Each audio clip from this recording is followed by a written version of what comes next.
ভাড়াটিয়ার অধিকার নিশ্চিতে বাড়ি ভাড়া নিয়ন্ত্রণ আইন 1991 নিয়ন্ত্রণের পক্ষে ঢাকা উত্তর সিটি কর্পোরেশন প্রদত্ত নির্দেশিকা। 1 নম্বর, বাড়ির মালিক অবশ্যই তার বাড়িটি বসবাসের উপযোগী করে রাখবেন।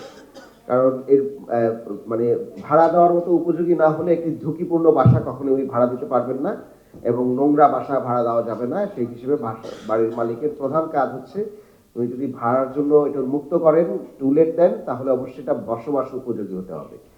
নাম্বার 2 হচ্ছে বাড়িতে ইউটিলিটি সার্ভিসেস, গ্যাস, পানি, বিদ্যুৎ এর নিরবিচ্ছিন্ন কানেকশন, দৈনিক গৃহস্থলী বর্জ্য কালেকশন সহ অন্যান্য সকল সুবিধাসমূহ নিশ্চিত করতে হবে। এর কোনো ব্যত্যয় বা কোনো সমস্যার সম্মুখীন হলে ভাড়াটিয়া সংশ্লিষ্ট বাড়িওয়ালাকে অবহিত করবেন এবং বাড়িওয়ালা অতি সত্বর সেই সমস্যার সমাধান করবেন। নাম্বার 3, বাড়িওয়ালা ও ভাড়াটিয়া বাড়িওয়ালার প্রাক অনুমোদন সাপেক্ষে বাড়ির ছাদ, বারান্দা এবং বাড়ির সামনের উন্মুক্ত স্থানে সবুজায়ন, ফুল, ফল, সবজি লাগাতে পারবেন। নাম্বার 4, সাম্প্রতিককালে ভবন অগ্নিকাণ্ডে, ভূমিকম্পে ইত্যাদি কারণে মনুষ্য সৃষ্ট প্রাকৃতিক দুর্যোগের কারণে দুর্ঘটনা বেড়ে যাচ্ছে, যার ফলে অসংখ্য মানুষের প্রাণহানি সহ সম্পদ বিনষ্ট হচ্ছে।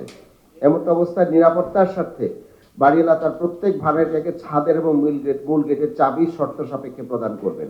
উত্তরাতে যে ঘটনাটি ঘটেছে আপনারা দেখেছেন, শুধুমাত্র ছাদের চাবি না থাকার কারণে 6 জন লোকের প্রাণহানি হয়েছে। তো সুতরাং আমরা চাই যে এই বিষয়টি, এই ধরনের কোনো রিস্ক যেন না হয়। এবং ঢাকায় অনেক অগ্নিকাণ্ডের একটি বড় ক্যাজুয়ালিটিস হয় ছাদের উপরে না যাওয়া এবং বাড়ি থেকে বের হওয়ার ক্ষেত্রে তালা বন্ধ থাকার কারণে। সুতরাং এই বিষয়টি দুই পক্ষই এক ধরনের মিউচুয়ালি এই ম্যানেজমেন্টটি করে নেবেন।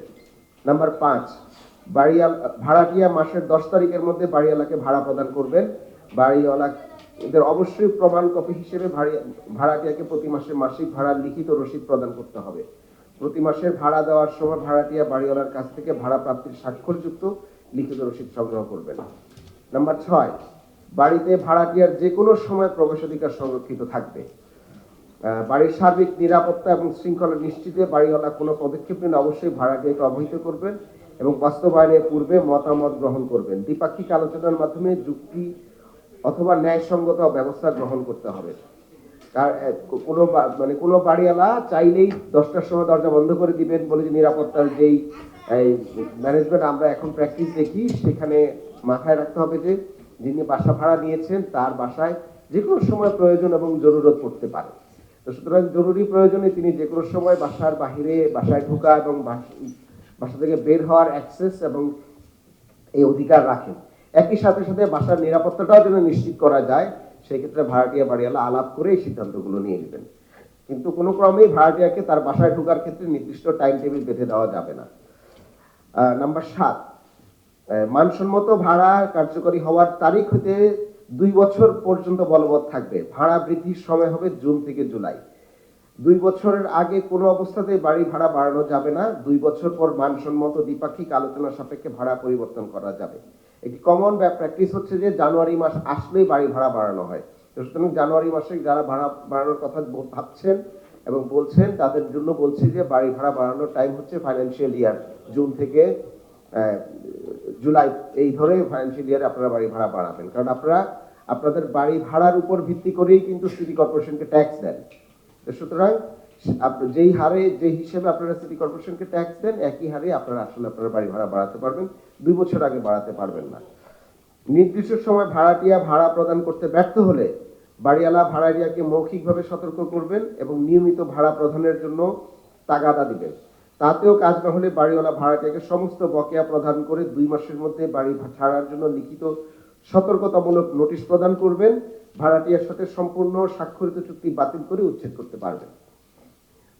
নাম্বার 10, আবাসিক ভবনের ক্ষেত্রে বাড়ি ভাড়া চুক্তি বাতিল করতে হলে 2 মাসের নোটিশ দিয়ে উভয় পক্ষ ভাড়া চুক্তি বাতিল করতে পারবে। 11 নম্বর, মানসম্মত ভাড়া নির্ধারণ করা এবং ভাড়ার বার্ষিক পরিমাণ সংশ্লিষ্ট বাড়ি ভাড়ার বাজার মূল্যে 15% বেশি হবে না। এটা বাড়ি ভাড়া নিয়ন্ত্রক আইন 2091 ধরে আমরা এই একই জিনিস আমরা এখানে রেখেছি। বাড়িওয়ালার সঙ্গে লিখিত চুক্তিতে কি কি শর্তে ভাড়া দেওয়া হলো, করণীয় কি, সেসব নির্দিষ্ট করে দিতে হবে। চুক্তিপত্রে ভাড়া বাড়ানো, অগ্রিম জমা, কখন বাড়ি ছাড়বেন তা অবশ্যই উল্লেখ করা হবে। বাড়ি ভাড়া নেওয়ার সময় 1 থেকে 3 মাসের বেশি অগ্রিম ভাড়া নেওয়া যাবে না। সিটি কর্পোরেশন এলাকায় ওয়ার্ড ভিত্তিক বাড়িওয়ালার সমিতি এবং ভাড়াটিয়াদের সমিতি গঠন করতে হবে প্রতিটি ওয়ার্ডে। উভয় পক্ষের প্রতিনিধিরা স্থানীয় ওয়ার্ড পর্যায়ে ভাড়া বিবাদের সালিশ করবেন এবং বাড়িওয়ালা সমিতি এবং ভাড়াটিয়া সমিতির লিস্ট আপনারা আমাদের সংশ্লিষ্ট ওয়ার্ড অফিসে জমা দিয়ে রাখবেন। যে কোনো সমস্যা ওয়ার্ড অথবা জোন ভিত্তিক বাড়িওয়ালা সমিতি এবং ভাড়াটিয়াদের সমিতির আলোচনার মাধ্যমে সমাধান করতে হবে। যদি কোনো ডিসপিউট তৈরি হয় কোনো বাড়িওয়ালা ভাড়াটিয়ার সাথে, তাহলে ওয়ার্ড অফিসে বাড়িওয়ালা সমিতির রিপ্রেজেন্টেটিভ এবং ভাড়াটিয়া সমিতির রিপ্রেজেন্টেটিভ সংশ্লিষ্ট বাড়িওয়ালা ভাড়াটিয়া মিলে সালিশির মাধ্যমে সমস্যার সমাধান করবেন। সেই সালিশ যদি সেখানে সমাধান না করা যায়, পরবর্তীতে জোনাল অফিস পর্যন্ত আপনারা সেটা যেতে পারবেন।